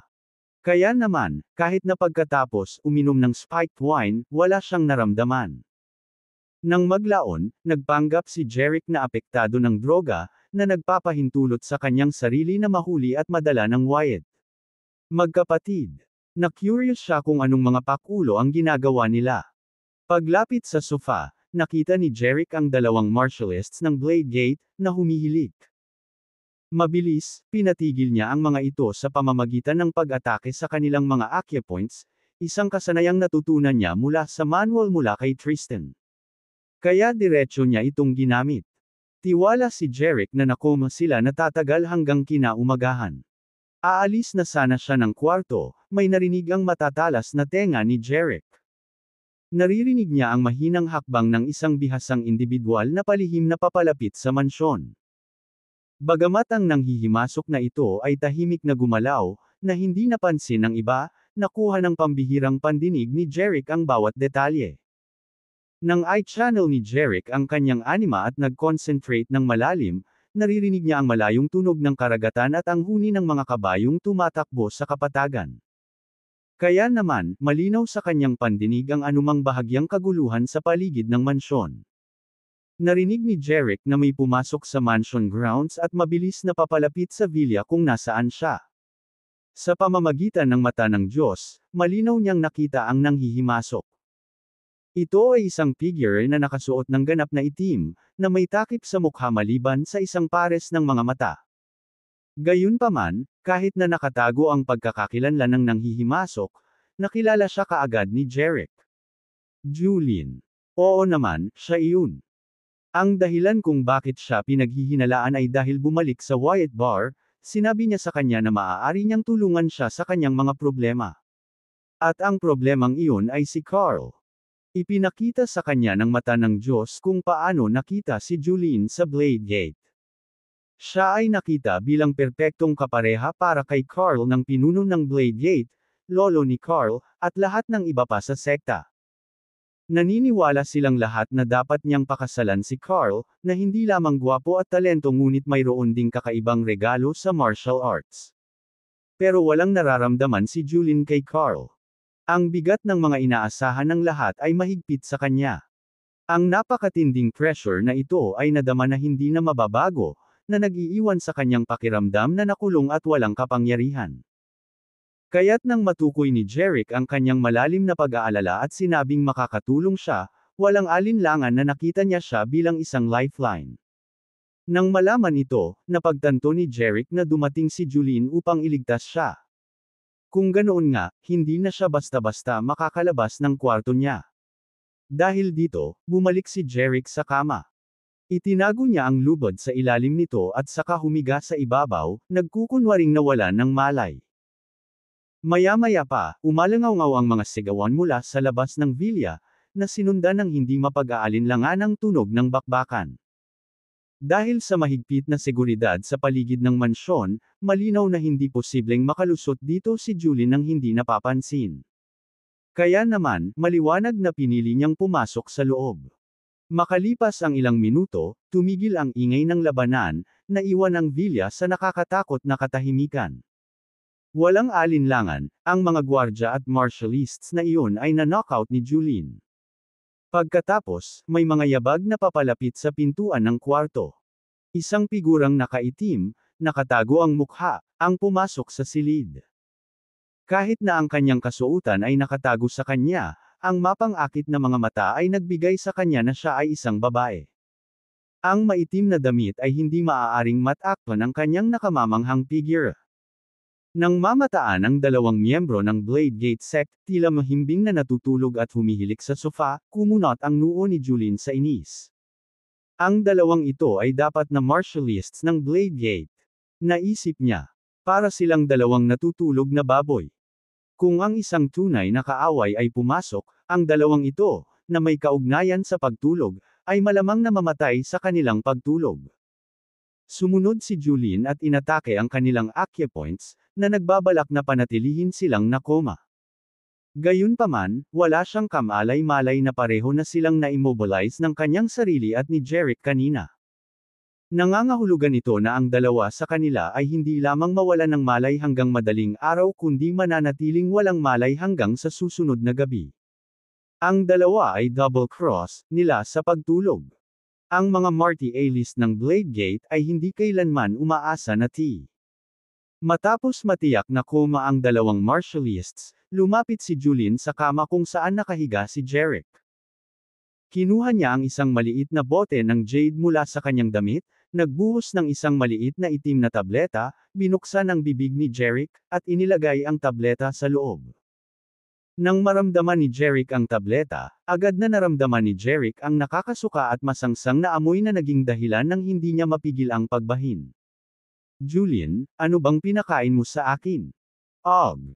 This taste is unbearable, bulalas niya, may tono ng pagrereklamo sa boses. Ako ang dumating para iligtas ka. Gulat na napatingin sa kanya si Julin, alam mo. Napangisi si Jerick, may duda ba? Ang iyong mga mata ay lubhang nakakabighani, at ang iyong natatanging halimuyak ay hindi mapag-aalinlanganan. Kahit nakapikit, alam kong ikaw yun. Nahuli sa bantay at hindi makasagot, ang matikas na pabango at natatanging mga mata ni Julin ay naging madali siyang makilala. Sumagot siya, ang ibinigay ko sa iyo ay panlunas sa lason na iyong kinain. Nandito ako para iligtas ka, kailangan na nating lumipat. Malinaw ang urgency sa boses niya. Alam niyang malapit nang malaman ni Carl ang nanghihimasok.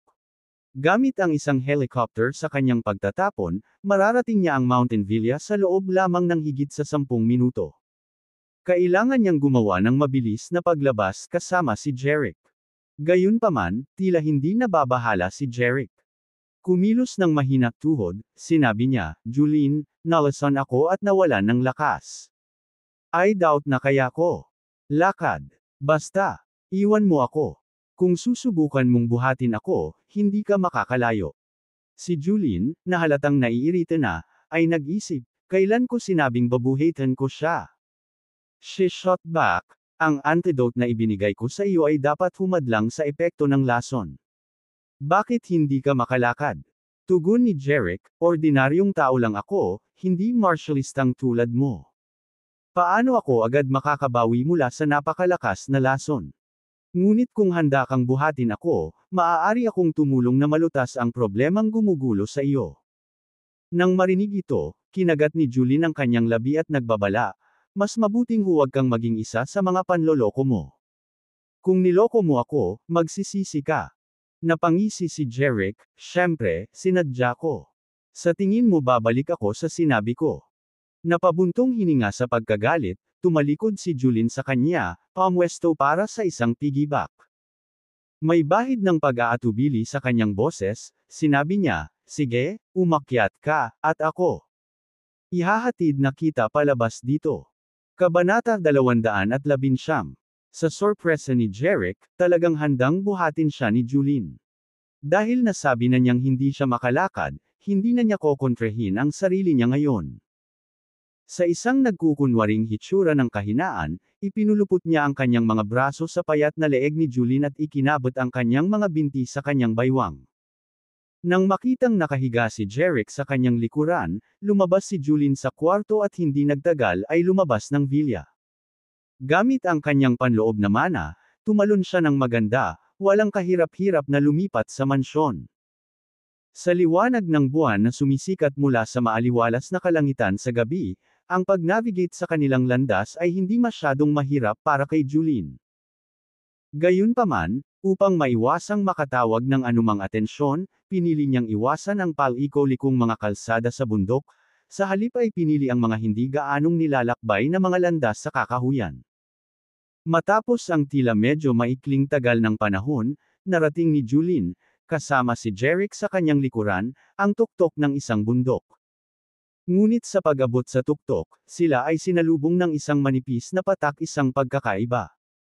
Pagtingin sa paligid, napagtanto ni Jeric na naligaw si Julene, at tila hindi siya sigurado sa ruta pabalik sa Vista Verde. Bukod dito, napansin niya ang mga butil ng pawis sa noo nito at ang lalong mabilis na paghinga nito, mga palatandaan ng lumalalang pagod nito. Alam niyang medyo pagod na siya. Julene, ibaba mo na ako, mungkahi ni Jeric. Siya ay talagang pagod. Kahit na para sa kanya, isang elite internal force Marty A-list, ang pagdadala ng isang matandang lalaki sa gayong magaspang na lupain ay hindi maliit na gawa. Dahil sa kanyang pagod, marahan niyang ibinaba si Jeric. Sa sandaling nasa matibay na lupa, lumapit si Jeric sa gilid ng bangin, sumilip sa kailaliman sa ibaba. Turning to Julene, he remarked, "We've hit a dead end. Ang tanging pagpipilian namin ay muling sundan ang aming mga hakbang pababa ng bundok at hanapin ang aming daan pabalik sa Vista Verde." Saglit na nagpapahinga, umupo si Julene sa isang bato at sumagot, "Ang alam ko lang ay ang address ng Mountain Villa kung saan kanila banihag." Gayunpaman, bukod sa pangunahing kalsada na nag-uugnay sa Mountain Villa sa Vista Verde, hindi ako pamilyar sa iba pang mga ruta sa mga bundok na ito na humahantong pabalik, pag-amin ni Julene, na nagpapaliwanag sa kanyang maling direksyon. Tumango si Jeric na nauunawaan. "Inuna mo akong mailabas sa mansyon na iyon nang hindi nakikita ng mga tao ng pamilya Wyatt. Kaya pinili mo ang mahirap na landas sa bundok, na sa huli ay naligaw tayo. Huwag kang mag-alala." Patuloy niya, "Magpahinga tayo at pagkatapos ay suriin ang ating mga mobile na mapa upang mahanap ang ating mga bearings. Makakabalik pa rin tayo sa Vista Verde." Tumango naman si Julene. Nakaupo silang dalawa sa tuktok, naliligo sa tahimik na liwanag ng buwan. Ang kanilang mga silweta ay naghahadyas ng mahaba, magkapares na mga anino. Sa lupa, sa isang tahimik na gabing naliliwanagan ng buwan na nag-iisa sa isang lalaki, naramdaman ni Julene ang kakaibang kirot sa kanyang puso. Hindi niya kailanman naisip na ililigtas niya si Jeric, lalo pat dinadala siya sa mga bundok na parang mga lovebird na tumatakbo. Kung iisipin, ito ang kauna-unahang pagkakataon na nagdala siya ng isang lalaki o nagbahagi ng ganoong intimate moment sa isa. At ang lahat ng kanyang ginawa ay maaaring hinimok ng sinabi ni Jeric tungkol sa pagtulong sa kanya sa kanyang mga problema. Alam niya ang mga plano ni Carl at kung saan nila nilayo na ikulong si Jeric. Kaya naman, sa bar, sinadya niyang hindi umalis kasama si Carl at mabilis na lumabas pagkaalis nila. Ang sumunod niyang hakbang ay pumara ng taxi, dumiretso sa labas. Pagdating doon, na nakasuot ng all-black masked outfit, nagpunta siya sa mga bundok upang iligtas si Jeric. Sa bar, nabanggit mo na makakatulong ka sa paglaya ko sa inis ni Carl. "Anong plano mo?" tanong ni Julene, ang mga mata niya kay Jeric. "Naayos." Sagot ni Jeric, "Hindi mo kailangang i-stress si Carl. Hahawakan ko siya. Maaaring umabot ng hanggang 10 araw o kasing kaunti ng 1 o 2. Nagulat si Julene. Hindi idinetalye ni Jeric ang pamamaraan, tanging ang time frame. Dahil dito, natarante si Julene, pinagtatalunan kung magtitiwala ba siya o hindi. Nang makita ang pagdududa sa mga mata ni Julene, si Jeric ay naging seryoso, itinaas ang isang daliri sa buwan sa itaas at sinabing, "Isinusumpa ko sa buwang ito, kung babalikan ko ang aking salita at hindi kita tutulungan, kung gayon naway manatili ako. Isang bachelor habang buhay, hindi kailanman magkakaroon ng asawa." Natahimik si Julene nang marinig ang salita. Wala pa siyang narinig na nanunumpa sa panghabang buhay na bachelorhood. Hindi ba ang karaniwang sumpa ay parang parusa? At ano ito tungkol sa pagmumura sa buwan? Nakaramdam ito ng pagkahilo. Pagmumura. G on the Moon ay isang bagay na ginawa ng mga mahilig sa kanilang romantikong vows. Ngunit siya at si Jeric ay hindi magkasintahan, kaya bakit ang pangakong ito ay naliliwanagan ng buwan? Bukod dito, ayon sa panunumpa ni Jeric, kung sinira niya ang kanyang pangako, mananatili siyang walang asawa habang buhay.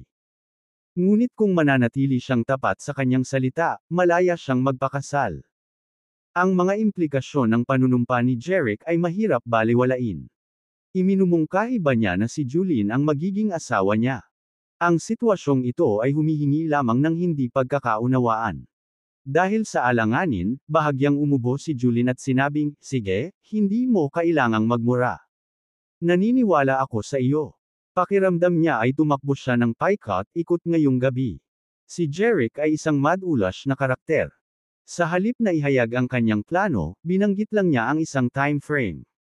Hindi mo masasabing mali siya, ngunit muli, hindi rin siya eksakto. Iniwan nito si Julene sa isang posisyon kung saan, gustuhin man niya itong harapin ay wala siyang basehan. Julene, by helping me out like this, hindi ka ba natatakot na si Carl ang magtatal sa tatay mo? Biglang tanong ni Jeric. Umiling si Julene, hindi niya ako i-rat out sa tatay ko. Sinusubukan niyang makuha ang aking mabuting panig. Pero kapag nalaman niyang iniligtas kita, selos ang magtutulak sa kanya para patayin ka. Ipinagpatuloy niya, ang isa pang dahilan kung bakit kita iniligtas ay dahil gusto kong malaman ang iyong plano na tunay na alisin sa akin ang aking mga problema. At saka, hindi ko kayang tiisin ang mga maling gawain ng pamilya Wyatt. Tumango si Jeric bilang pag-unawa. Mukhang marked man ako. Mukhang naguguluhan si Julene, pero umalis ka na sa mansion grounds, paano ka nalalagay sa panganib ngayon? Itinuro ni Jeric ang kanyang baba patungo sa langit, dahil nandito sila. Napuno ng hangin ang malayong ugong ng mga blades ng helicopter.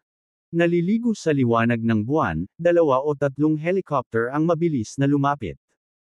Ang mga maliwanag na searchlight mula sa mga helicopter ay sumayaw sa pagitan ng mga taluktok, na iniskan ang lupain. Nang makita ang airborne threat, sumikip ang mukha ni Julene. Hindi maganda. Bulalas niya kay Jeric. Si Carl siguro ang susundan natin. Kailangan nating magtago.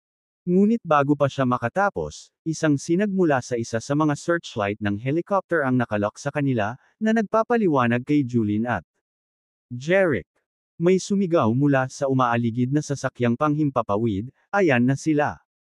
Nang may pag-aalalang Simongot, sinabi ni Julene kay Jeric, hindi tayo makakatakas.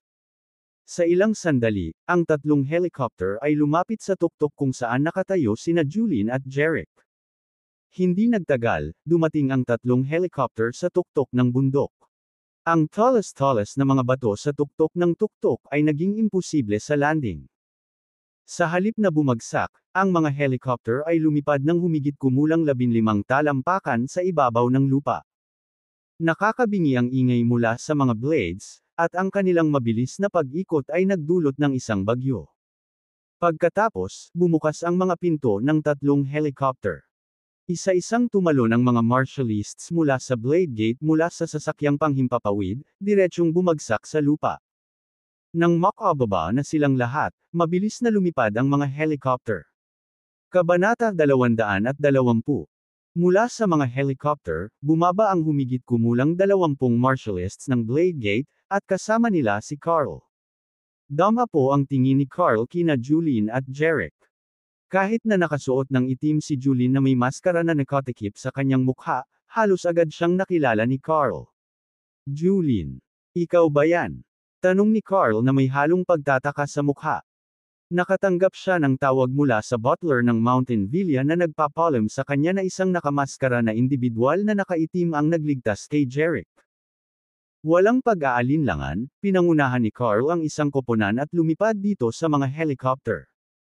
Ang 3 helicopter ay hinahagod ang bulubunduking lupain para sa anumang palatandaan ni Jeric at ang misteryosong taong nakaitim. Ngunit ang huling inaasahan niya ay ang matuklasan na ang taong nakamaskara ay walang iba kundi si Julene. Paano ito magiging posible? Sa bar, hindi ba nabanggit ni Julie na gusto niyang uminom mag-isa at huwag umalis kasama niya? Naguguluhan. Tumingin si Carl kay Julien. So, ayaw mong umalis kasama ko dahil palihim mong binabalak na iligtas siya. Oo, niligtas ko siya, walang pag-aalinlangan na pag-amin ni Julien.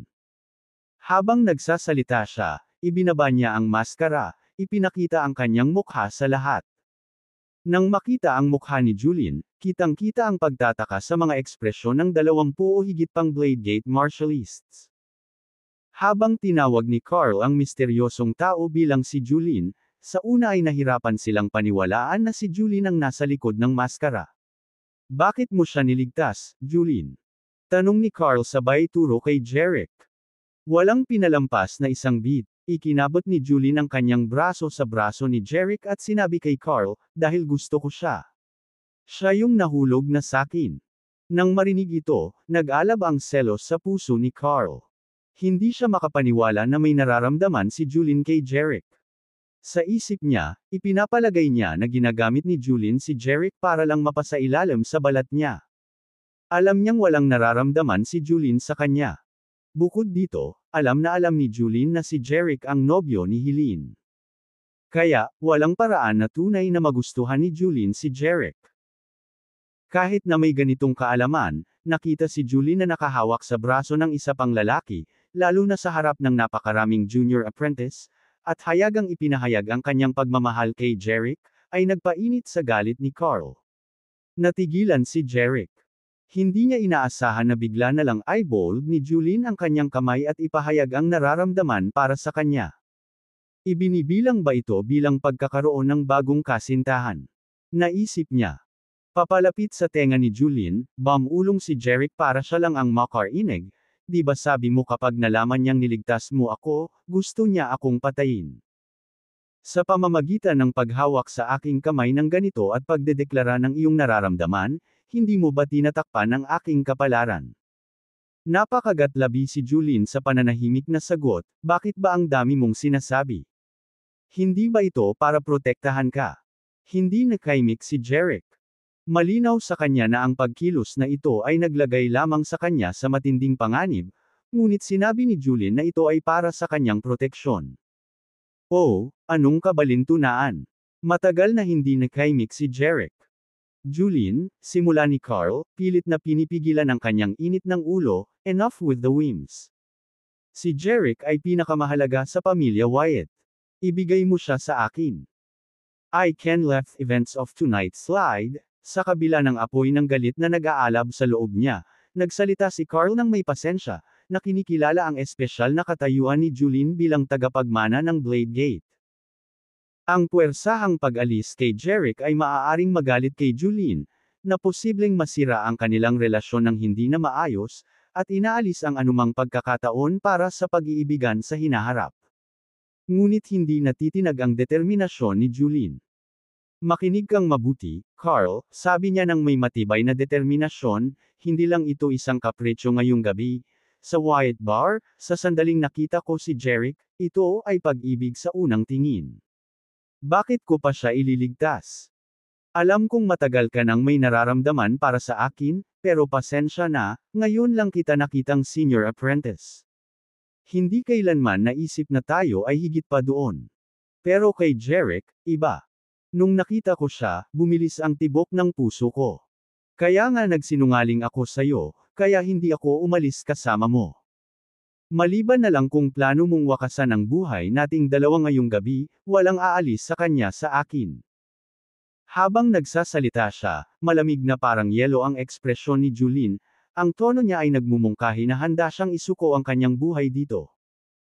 Ang gravity ng kanyang mga salita ay hindi lamang nagpaiwan kay Carl kundi pati na rin sa mga martialists ng Bladegate na tuluyang natulala. Bakas sa mukha ni Carl ang matinding gulat. Bawat salita, bawat pantig na lumalabas sa bibig ni Julien ay parang sunod-sunod na punyal, tumatagos sa kanyang puso, na nagdulot ng matinding sakit sa damdamin. Natitiyak niyang hinding-hindi mahuhulog si Julien kay Jeric. Gayunpaman, ang kanyang same-time na deklarasyon ay yumanig sa kanyang paniniwala. Sa katunayan, kung si Julene ay hindi nagmamalasakit kay Jeric, bakit siya magsisikap na iligtas ito? At para linlangin siya para sa kapakanan ni Jeric, kahit na ipahayag sa harap ng maraming mga junior apprentice ng Blade Gate na mananatili siya sa tabi niya hanggang kamatayan, lahat ng ito ay nagsasalita ng maraming dami. Napakalinaw, si Julene ay tunay na nahulog kay Jeric sa unang tingin. Ngunit si Jeric, ang mismong paksa ng pag-ibig sa unang tingin, ay lubos na nabigla. Tama ba ang narinig ko? Naisip niya. Nahulog sa akin si Julene sa unang tingin. Napakawalang muwang kung paniwalaan iyon. Gayunpaman, kinilala ni Jeric ang katalinuhan sa deklarasyon ni Julene. Sa ganoong matatag na paninindigan lamang ay magdadalawang isip si Carl na patayin siya, dahil mangangahulugan ito ng pagkawala rin ni Julene, isang presyo na hindi payag si Carl magbayad. Bukod dito, sa pamamagitan ng pagtatapat ng kanyang damdamin para kay Jeric, epektibong pinutol ni Julene ang mga ugnayan sa mga pagsulong ni Carl. Gayunpaman, ang katotohanang handang isakripisyo ni Julene ang kanyang buhay para sa kanya ay nagpakilos kay Jeric. Kung tutuusin, nangako siya na tutulungan siya sa kanyang mga problema, kaya't maaari rin niyang suportahan siya ngayon, na sumasabay sa agos. Kaya, seryosong nakatingin kay Julene, sinabi ni Jeric, "Julene, kahit na magdesisyon si Carl na wakasan ang buhay nating dalawa, ang mamatay sa tabi mo ay magiging worthwhile." Sa pagmamasid sa dalawa, ang galit ni Carl ay lumundag na parang naglalagablab na impyerno, kinuha ang buong eksena na tila nagngangalit na dagat ng apoy. Nais niyang tapusin si Jeric doon, ibinuhos ang frustration na nag-aalab sa kanyang dibdib.